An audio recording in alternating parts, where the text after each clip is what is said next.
Hey mead enthusiasts, welcome back to Yurt Boys. I'm Justin, and today we're continuing our mead making journey by transferring two of our delightful meads, the ginger peach black tea and Canadian white, into secondary fermentation.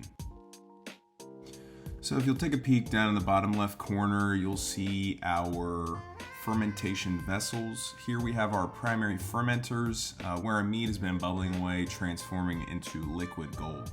So these two are plastic 3-gallon home brew kits that have a wide mouth open top that makes it really easy to get all of your stuff inside of there in the beginning, and just generally easier to work with.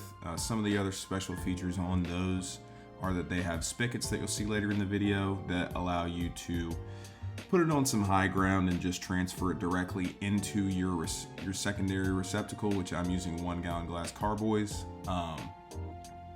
very easily instead of using a siphon. Totally optional, just what I've chosen to do at this point.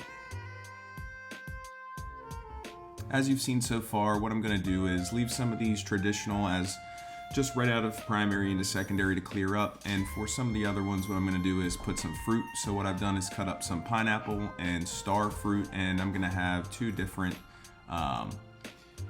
batches out of the 3 gallons that each of these produce, and I'm going to put fruit into each one of those.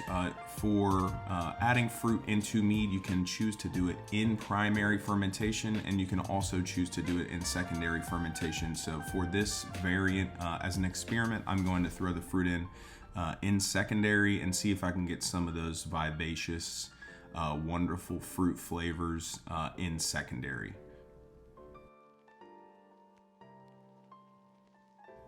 What you see me doing now is just a standard practice. Anytime you do really anything with mead, any new receptacle, any siphon, you're going to sanitize your equipment. So I'm using Star San commercial grade sanitizer, and what I'm doing is, since I have two 3-gallon primary fermenters, I will end up having 6 1-gallon carboys to split my batches up and put them into secondary.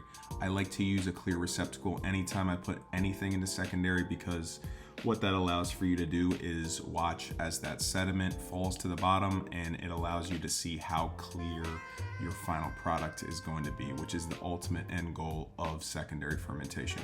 It is to stop the fermentation process and inevitably clear up your liquid, and then allow you to bottle it after secondary fermentation.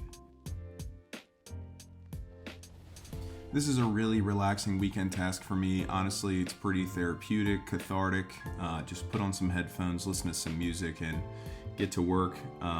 Really creative practice. You can, honestly, there's so many recipes you can try. There's so many things you can do, and it's really cost effective to do this kind of stuff, and it's very enjoyable for me. So what we're doing here is we're taking our Canadian white, raw honey, traditional mead, and we're putting it into our secondary fermenters. So these are those 1-gallon glass carboys that we talked about earlier, and we're just going to open the spigot and fill it up.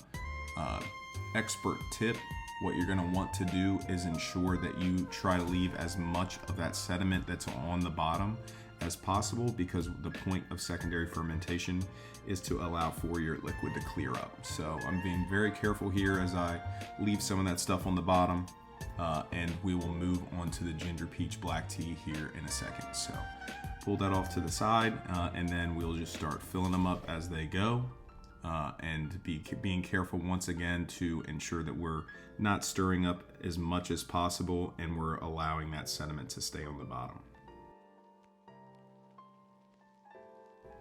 Closing out here, we're going to have our 6 separated 1-gallon glass carboys, and what we're going to do is put potassium sorbate into each one of those.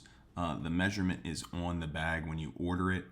It's very cheap, very easy to order online, and so what that will do is stop fermentation inside of your receptacle, and basically it will allow you to sweeten and add things to your mead after it's finished primary, to allow you to add additional flavors without the risk of fermentation continuing again, meaning that you'd have to wait longer for your mead to finish out.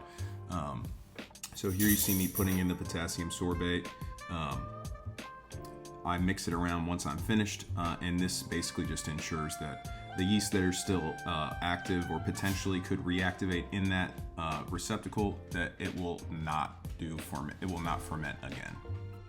Next, we're going to move on to adding the fruit to our Canadian white. We will put star fruit in one, what we cut up earlier, and then we'll put pineapple in the other one to see if we can get some of those fruit flavors to rub off in secondary.